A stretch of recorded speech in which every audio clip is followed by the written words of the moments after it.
Bonjour, je suis le sergent de section Liu et aujourd'hui je vais vous expliquer les caractéristiques et le fonctionnement des moteurs à combustion interne. À la base, un moteur à combustion interne est une série de cylindres qui transforment l'énergie chimique en énergie mécanique. Mais comment est-ce qu'un cylindre transforme l'énergie chimique qui se trouve dans le carburant en énergie mécanique dans la rotation de l'hélice pour ensuite entraîner l'avion à voler? Tout d'abord, il y a quelques composants dans le cylindre. Principalement, il y a un piston qui peut bouger en translation, un vilebrequin qui peut bouger en rotation et une bielle qui relie les deux. Il y a aussi des bougies d'allumage, une soupape d'admission et une soupape d'échappement. Presque tous les moteurs à piston utilisent le cycle à 4 temps.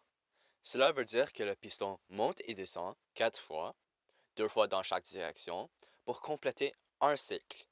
Durant ce cycle, le vilebrequin a fait 2 tours complets. Le premier temps dans ce cycle est l'admission. La soupape d'admission s'ouvre, le piston se déplace vers le bas et le carburant remplit la chambre de combustion au-dessus du piston. La soupape d'échappement reste fermée. Le deuxième temps est la compression. Les deux soupapes sont fermées et le piston remonte vers le haut en comprimant le mélange de carburant. Cette compression chauffe considérablement le mélange. Le troisième temps est la combustion.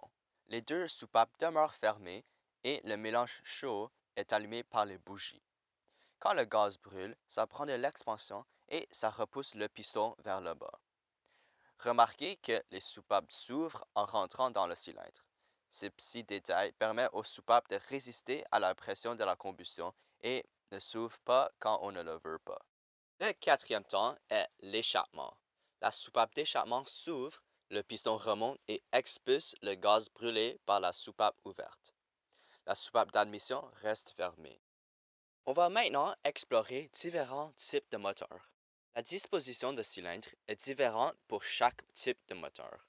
Dans le moteur à cylindres horizontaux opposés, il y a deux rangées de cylindres à l'horizontale qui sont directement opposés les uns aux autres et qui travaillent sur un vilebrequin.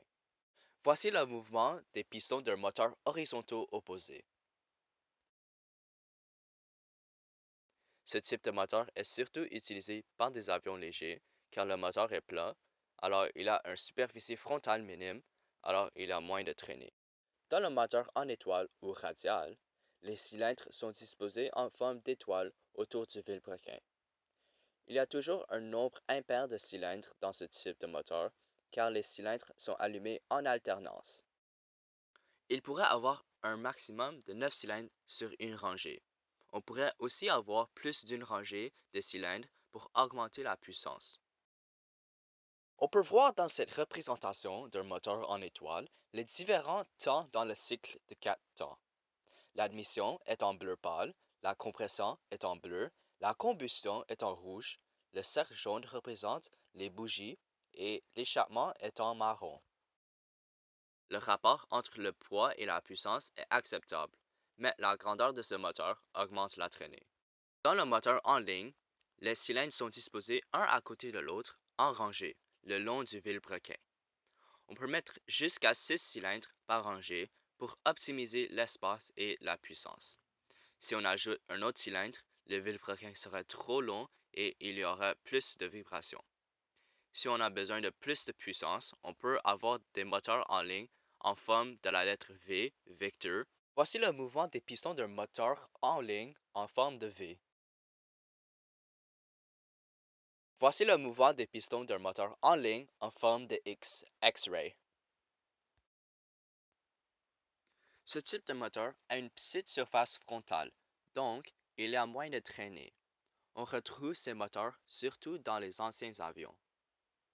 Maintenant que vous connaissez le fonctionnement d'un moteur à combustion interne, vous pouvez apprécier l'ingéniosité derrière le fonctionnement du moteur.